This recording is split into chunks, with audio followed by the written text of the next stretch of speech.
Hello दोस्तों, मैं साधना soulful journeys with साधना में आपका हार्दिक स्वागत है।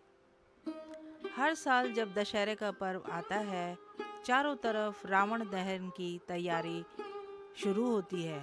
लेकिन क्या आप जानते हैं, इस दिन एक पक्षी की झलक को शुभ माना जाता है। जी हाँ, नीलकंठ। लेकिन ऐसा क्यों? कौन है ये नीलकंठ और दशहरे से इसका क्या रहस्यपूर्ण रिश्ता है?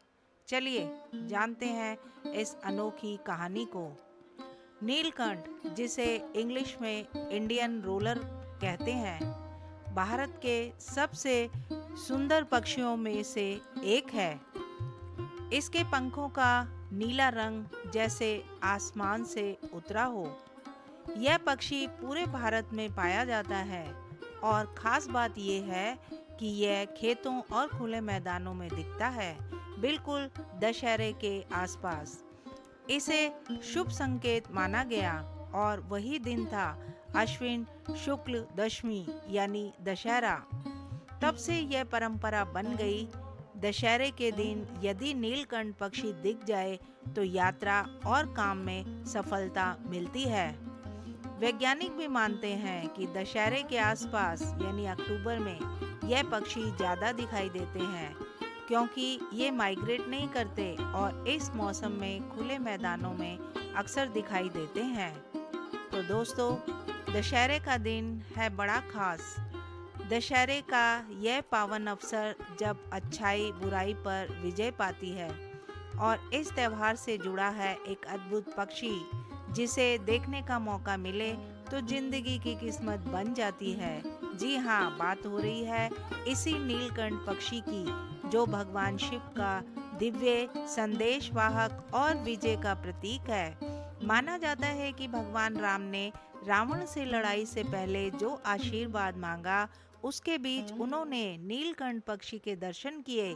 ये वो पक्षी है जिसका नाम ही है नीलकंठ, शिव जी का वो रूप जिसने सागर मंथन के विष को अपने गले में समेट लिया था। सोचिए, वो विष जो सारे जगत के लिए खतरनाक था, उसे शिव ने अपने गले में रखकर बचा लिया। यही वजह है कि नीलकंठ पक्षी उसके दिव्य रूप का प्रतीक माना जाता है।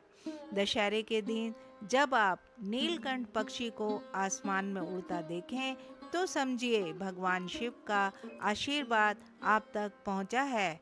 यह पक्षी न केवल सफलता और विजय का संदेश लाता है, बल्कि यह आपके जीवन की सारी बाधाओं को भी दूर करता है। क्या आप जानते हैं, अगर दशहरे पर आपको नीलकंठ दिख जाए तो आपकी सारी मनोकामनाएं पूरी होती हैं। यह सही है। यह पक्षी आपके जीवन में खुशहाली, शांति और समृद्धि का पैगाम लेकर आता है। अब बात करें किसानों की, क्योंकि नीलकंठ का नाम किसानी का भी दोस्त है। यह खेतों में छिपे कीट, मकोड़े, चूहे और झींगुरों को खाकर फसलों की रक्षा करता है। मतलब नीलकंठ किसान का सुपर हीरो भी है। तो जब यह पक्षी आए तो ये समझिए आपकी फसल और आपके प्रयास दोनों सफल होने वाले हैं। लेकिन कहानी यहीं खत्म नहीं होती। जैसे भगवान राम ने रावण को हराया, वैसे ही यह नीलकंठ पक्षी भी बुराई पर अच्छाई की जीत का प्रतीक है। दशहरे के दिन यदि यह पक्षी आपके सामने उड़ता है या आपके घर के पास दिखाई देता है, तो यह निशानी है कि जिंदगी में नई शुरुआत होने वाली है, नए अवसर खुलने वाले हैं। डरे नहीं, इस शुभ पक्षी के संग आपके सभी डर और तकलीफें भी दूर हो जाएंगी। याद रखिए, नीलकंठ पक्षी सिर्फ एक पक्षी नहीं, बल्कि यह देवी देवताओं का दूत है, विजय का संदेश वाहक है।